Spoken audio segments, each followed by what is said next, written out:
இன்னைக்கு சமூக வலைதளம்ங்கிறது என்ன நிலைமைக்கு ஆளாயிருக்கு. சாதாரண ஆளுடைய திறமையெல்லாம் இன்னைக்கு வெளியில் வந்துருச்சு. வீட்டில் நடக்கிற விஷயங்களை பெண்கள் பரிமாறுறாங்க. ரசம் வச்சுட்டேன்டி மேரி, ரசம் வச்சுட்டேன். உடனே மேரி பதில், வச்சுட்டியாடி, எப்படி இருந்துச்சு? எங்கள் வீட்டுக்காரர் இனிமே தான் வந்து சாப்பிடுவார். எப்படி? இதெல்லாமா ஏன் நாட்டில் சொல்லிட்டு பரிமாறிட்டு இருக்கிறது?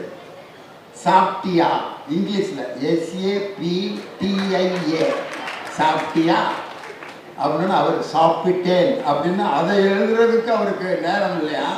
இது இப்படி திங்கிற மாதிரி ஆக்ஷனை போடுறேன், சாப்பிட்டேன் அப்படின்ட்டு.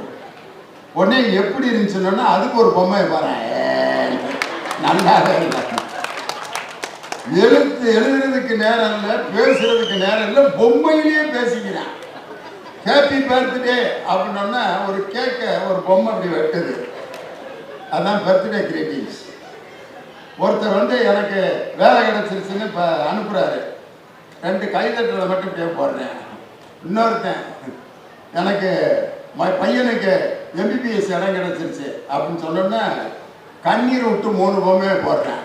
என்னன்னா ஓ மகனுக்குலாம் கிடச்சிருக்கு வர்றா, அவன்லாம் ஒரு மனுஷன், அவன்லாம் MBBS படிக்கிறான்ட்டு அழுது பொம்மையை போடுறேன். அவன் பார்த்துட்டு ஏமா MBBS படிக்கிறதுக்கு இவன் ஏன்டா அழுகுறேன் அப்படின்னு. அதை விட கொடுமை இந்த கொரோனா காலத்தில் நடந்துச்சு பாருங்க. மொபைல்லே பேசிக்கிட்டாங்க. கல்யாணத்துக்கு ஒருத்தன் கூப்பிட்ருக்கான், போக முடியல, 5 பேர் தான் போகணுன்ட்டாங்க கல்யாணத்துக்கு. தாய் மாமனுக்கு பத்திரிக்கை அனுப்புனேன். தாய் மாமன் சுரேஷுக்கு கண்டிப்பாக இந்த பத்திரிகையை பார்த்துவிட்டு நேரில் நான் அழைத்தது போல் நினைத்து கொண்டு திருமணத்திற்கு வரவும் அப்படின்னா, ஏண்டா ஒரு மாமனுக்கு பத்திரிக்கை கொடுக்கறதுக்கு உனக்கு நேரில் வர முடியல. அவன் என்ன பண்ணான் தெரியுமா? அப்பெல்லாம் 2000 ரூபா நோட்டு இருந்துச்சு. ஒரு 15 2000 ரூபா நோட்டை வரிசையாக மேஜையில் அடுக்கி ஃபோட்டோ எடுத்து, இந்த 30,000 ரூபாயை நான் நேரில் வந்து கொடுத்தது போல் நினைத்து கொண்டு திருமணத்தை நடத்தவன். அல்வாவுக்கு அல்வா. இவன் 1/4 கிலோ கிண்டி கொடுத்தா அவன் 3/4 கிலோவை கிண்டி திருப்பி அனுப்புகிறேன். இந்த ஃபோன் வந்ததுலேருந்து எதை பரிமாறணும், எந்த விஷயத்தை சொல்லணும் சொல்லக்கூடாது விவஸ்தையே இல்லை. நான் இப்பொழுது கொடைக்கானலில் இருக்கிறேன் அப்படின்னு குடும்பமே செல்ஃபி எடுத்து போட்டோ அனுப்புகிறேன். ஒரு திருடன் பார்த்துட்டான், அதை கொடைக்கானல் இருக்கீங்களா, அதில் ஸ்டேட்டஸ் வேறு, I am coming only on Friday. அவன் அனுப்புகிறான்னு திங்கக்கிழமை, இன்னும் 3 நாள் வீடு பூட்டி தான் இருக்குமா, மாப்பிள்ளை கிளம்புடா அப்படின்ட்டு போயிட்டு வீட்டை தொடச்சி எடுத்துட்டான். போயிட்டு திருப்பி வர்றாங்க, வீடை பார்த்தா ஒன்றையும் காணாம். இன்னொருத்தன் திருப்பதியில் போய் போட்டோ எடுத்து, I am in Tirupati, we are coming only on Sunday அப்படின்னு குடும்பமே மொட்டை அடிச்சுட்டு வந்து வீட்டை திறக்கிறாங்க. பார்த்தா வீட்லேயும் மொட்டை. அவன் பார்க்குறான், அங்கேயும் திருப்பதி இங்கேயும் திருப்பதி ராட்டு, வீட்டையும் மொட்டை அடிச்சுட்டு போயிட்டாங்க. அங்கே மொட்டை அடிக்கும் போது இங்கே மொட்டை அடிச்சிருக்காங்க. எதுக்கு ஸ்டேட்டஸ் போடுற? இன்னும் சில பேர் பார்த்தீங்கன்னா ஃபோனை சத்தமாக பேசிட்டு வர்றான் ஒருத்தன் பஸ்ஸில். ஆமாம்மா, 1 லட்சம் ரூபா எடுத்துட்டு முனியாண்டி வந்துகிட்டு இருக்கான். ஸ்டேட் பேங்க்ல இருந்து வேலூர் கோட்டை மைதானத்தை இப்பதான் கிராஸ் பண்றேன். சைக்கிள்ல தான் வர்றேன். முன்னால தொங்குதுல மஞ்சள் பை, அதுலதான் 1 லட்சம் வச்சிருக்கான். வந்துகிட்டு இருக்கான். வருவானே முனியாண்டி? பஸ்ஸில் உட்காந்து, முனியாண்டியா வீட்டுக்கு வந்த மாதிரி தான் அப்படின்ட்டு போய் முனியாண்டியை கேப்சர் பண்ணி மஞ்சள் பையை பிச்சை எறிஞ்சிட்டு போயிடுறேன். இந்த சமூக வலைதளம் நல்லதையும் செய்து கெட்டதையும் செய்து. சமூக வலைதளங்கள் இன்று வழிகாட்டுகிறது அப்படின்னு பேசுறதுக்கு 2 பேர், புத்தகங்கள் தான் வழிகாட்டுகிறதுன்னு பேசுறதுக்கு புத்தகம் மாதிரியே லேட்டாக வந்திருக்காரு பேராசிரியர் விஜயகுமார். மாப்பிள்ளை மாதிரி வந்திருக்காரு பாருங்க. அவர் போட்டிருக்க சிப்பா கலர் பார்த்தீங்களா? நடிகர் ராமராஜன் ஒருத்தர் இருந்தார், அவர் தான் இந்த கலரில் சட்டை போடுவார். அதுக்கடுத்து இந்த கலரை நேசிக்கிறது பேராசிரியர் விஜயகுமார் தான். SCA கலை மற்றும் அறிவியல் கல்லூரியில் தமிழ் துறை தலைவராக பணியாற்றி கொண்டிருக்கிறார். ரொம்ப கோபமா பேசுவார். சிலருடைய பேச்சு அப்படித்தான் இருக்கேன். ஆரம்பிக்கும் போதே நான் எதற்காக நான் இந்த தலைப்பை எடுத்துக் கொள்கிறேன் என்றால் அப்படின்னா ஏன் உழவு கோபம் அப்படிங்கிற அது அவருடைய ஃபார்முலா. சில பேர் பார்த்தீங்கன்னா மெதுவாக பேசுவாங்க, ஸ்லோவாக. வரவேற்புரை சொல்றதுக்கே 1.5 மணி நேரம் ஆகும். அன்பார்ந்த பெரியோர்களே, வேலூர் நகரத்தில் எல்லாரும் எந்திரிச்சிருக்கான். நீ மெதுவாக வரவேற்புரை சொல்லு, நாங்கள் வீட்டில் போய் தூங்கி எந்திரிச்சிட்டு அப்புறம் வாராங்க அப்படி சொல்கிற ஆள் இருக்கு. ஆனால் இவர் கோபமாக பேசுவார். அவரிடம் படித்த 2 மாணவர்கள் தான் உலக சாதனை படைத்த செஸ் சாம்பியன்கள், பிரிக்யானந்தா, வைசாலி. அவங்க 2 பேருடைய ஆசிரியர். ஒரு ஆசிரியருக்கு இதுக்கு மேலே வேற பெருமை வேற ஒன்றும் இல்லை. என்கிட்ட படித்த ஒரு பையன் ஆடி காரில் வந்து இறங்கினான். ஆஹா, நம்ம மாணவன் ஆடி காரில் வந்து இறங்குறான்டா அப்படின்னா ஃபுல் போதையில் இருந்தான். சார், உங்கள்கிட்ட நான் படித்தேன் சார், பெரிய வசதியாக இருக்குது சார், 20 லாரி வச்சுருக்கேன் சார், 5 பங்களா கட்டி விட்ருக்கேன் சார், அப்பார்ட்மெண்ட் 3 வாடகை விட்ருக்கேன் சார். ஆஹா ஓகான்ட்டேன்னா பேசிட்டு இருந்தான். ஒரு 5-6 பேர் சுற்றி நின்னாங்க. சுற்றி நின்னோன்னா அவன் ஒரு வாக்கியத்தை சொல்கிறேன். என்ன சொன்னான் தெரியுமா? நான் இந்த நிலைமையில் இருக்கிறதுக்கு காரணமே நீங்கள் தான் சார். அந்த சுற்றி நின்னவங்கெல்லாம் அருமையாக சொல்லி கொடுத்துருக்காரா லியோனே, வகுப்புலேவா படித்தவனே இப்படி இந்த ஊற்றிருக்கானு. அவன் பெரிய வசதியாக இருக்கான். மற்ற விஷயத்தையெல்லாம் ஆளுக வராதுக்கு முன்னாடி சொல்லிட்டான். நான் இந்த நிலைமையில் இருக்கிறதுங்கிறத மட்டும் 15 பேர் வந்தோன்னு சொல்கிறேன். என்னை என்ன நினச்சிருப்பாங்க?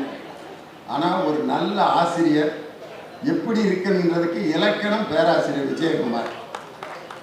அவரை எதிர்த்து சமூக வலைதளம் தான் இன்று வழிகாட்டுகிறது அப்படிங்கிற அணியின் தலைமை பேச்சாளராக வந்திருப்பவர் என் அருமை தம்பி கவிஞர் இனியவன். மிலிட்டரியில் இராணுவத்தில் பணியாற்றி கொண்டிருக்கிறார். கப்பற்படையில் பணியாற்றுகிறார். மிக சிறந்த பேச்சாளர். அவருடைய பேச்சில் ஒரு சில பிட்டெல்லாம் உலகம் முழுவதும் இன்னைக்கு பரவி. உதாரணத்துக்கு ஒரு பாட்டுக்கு அவர் கொடுத்த விளக்கம் உலகம் முழுவதும் எல்லாரும் மொபைலில் வச்சுருக்காங்க. என்னன்னா, கவிப்பேரரசு வைரமுத்து அந்நியன்கிற ஒரு படத்தில் ஒரு பாட்டு எழுதியிருந்தார். அண்டங்காக்கா கொண்டக்காரி ரண்டக ரண்டக ரண்டக ரண்டக அச்சு வெள்ள பேச்சுக்காரி ரண்டக அப்படின்னு ஒரு பாட்டு. இப்படிலாம் ஒரு பாட்டு எழுதுறாங்களேன்னு நான் சொன்னேன். அதுக்கு இவர் பதில் சொல்ல வந்தவர், அண்டங்காக்கா கொண்டைக்காரி என்பது ஒரு பக்தி பாடல் நடுவுறவர் இல்லை.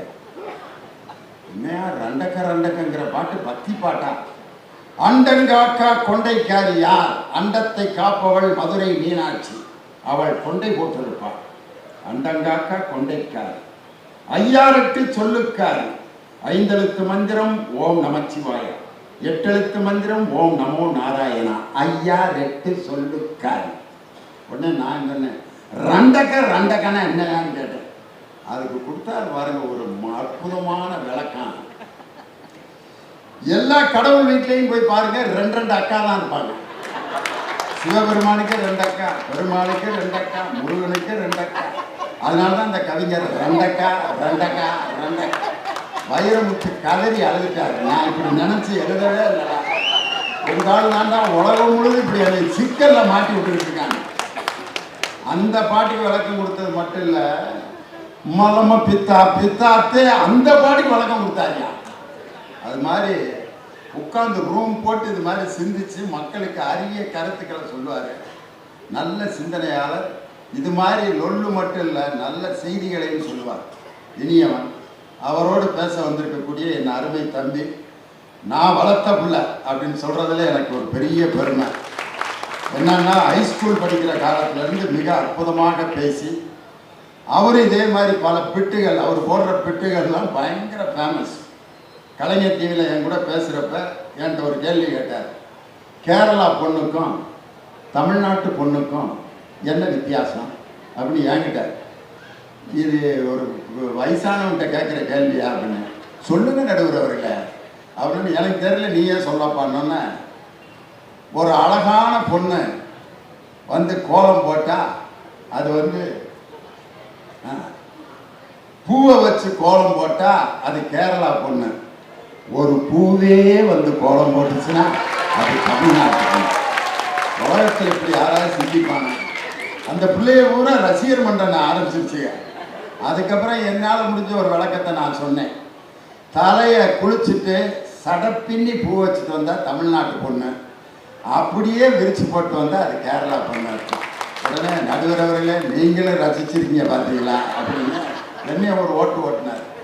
அது மாதிரி நுட்பமான விஷயங்களை எளிமையாக சொல்லக்கூடிய அருமையான தம்பி, நல்ல பேச்சாளர் ஹரிபாலகிருஷ்ணன். வழக்கறிஞருக்கு படித்து முடிச்சுட்டு இப்போ ப்ராக்டிஸ் பண்ணிகிட்ருக்கார்.